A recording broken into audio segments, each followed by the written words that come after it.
different individuals in different parts of your journey. There are those who get on, there are those who get off, and there are those who stay with you all the way to the end. Though there are probably not many that stay with you to the end, there are those who are there when they're most needed. And that's what makes life all the more interesting when the unexpected things happen, because that's what life is, full of unexpected things.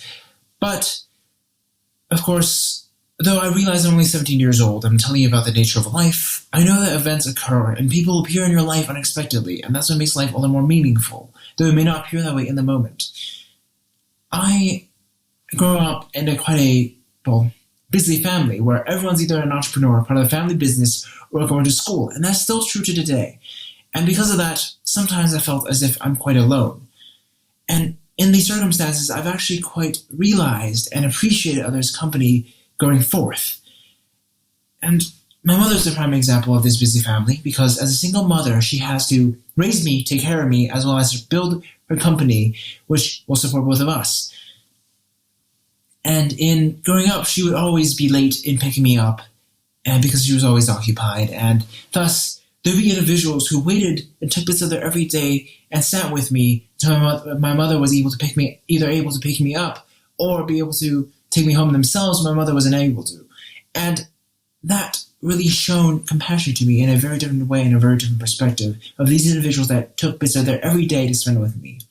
And one of such individual was the elementary school's headmaster of the school I went to when I was in China, for elementary school.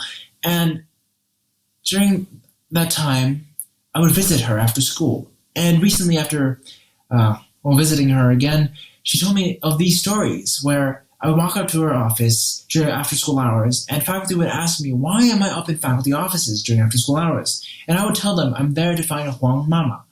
Huang was her last name, and that was what she represented to me, Mama, as a young child waiting for his mother.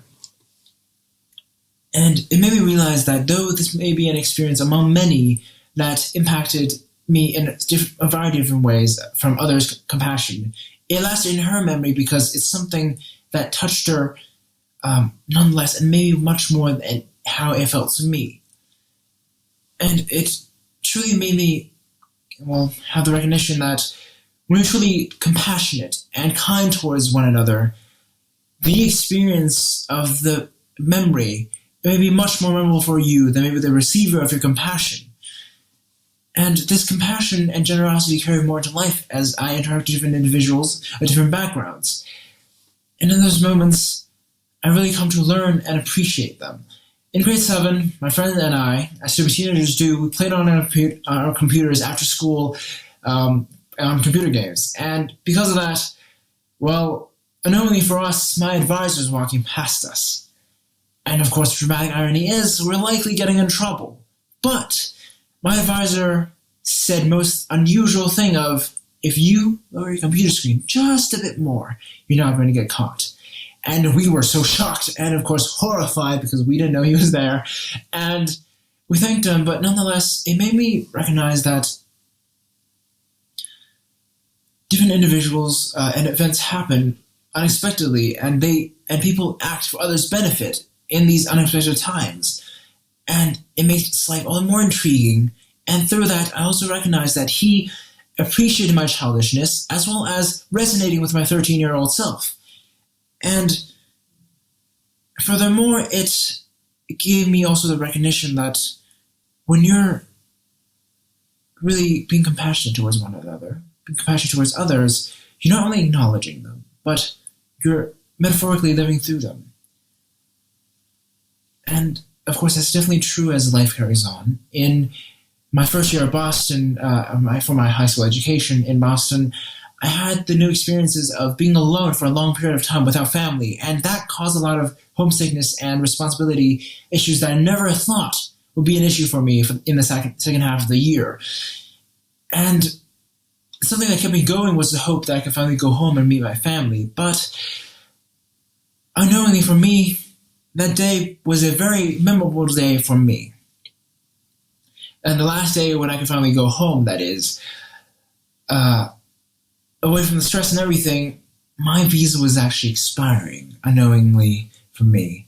And the gate agents recognized this and told me that they cannot let me go because they'll lose $10,000 for fine, and as well as they will lose their jobs. And of course, I was very shocked and devastated because something that kept me going for a whole year or half a year was crushed right between my eyes. And for me, in that moment of uncertainty, my host parent recommended that I take an Uber back to the house and see how things could be sorted. And I did call an Uber, but as I waited for the Uber to come, it suddenly canceled out of nowhere. And something clicked in my mind where I realized I can't stay here because there's nothing I can do here. I had to go back to Vancouver, get the visa sorted, and then see what I can do there.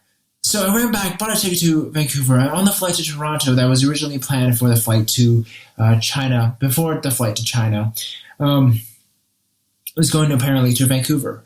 And on the flight, I just kept thinking that there's just a bit of possibility of me being able to go home, and I cannot accept the fact that maybe I cannot because it's so close, and I'm so close, and it hasn't expired yet, the visa.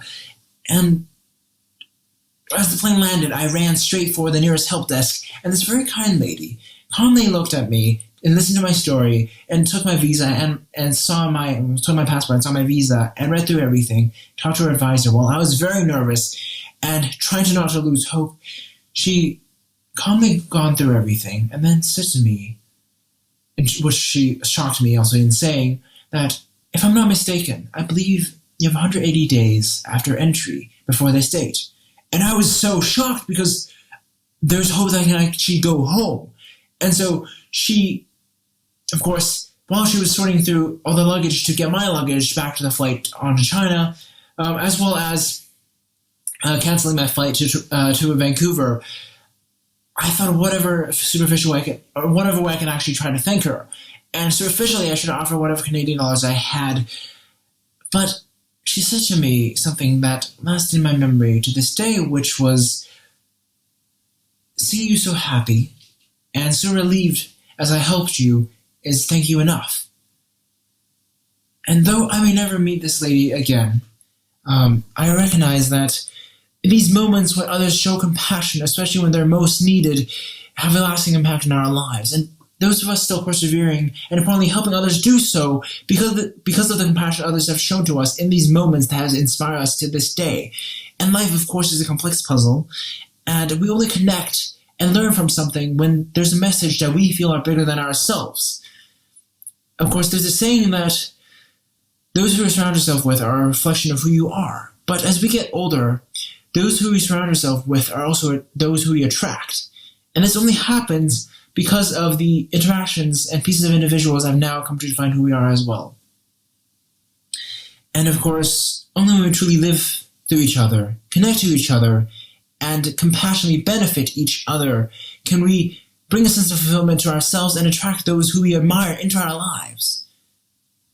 And on that note, I want to say I'm sorry that I couldn't present to you all physically, but I hope that my stories and experiences touch you nonetheless, and thank you for listening, and of course, be compassionate and kind towards one another. Thank you.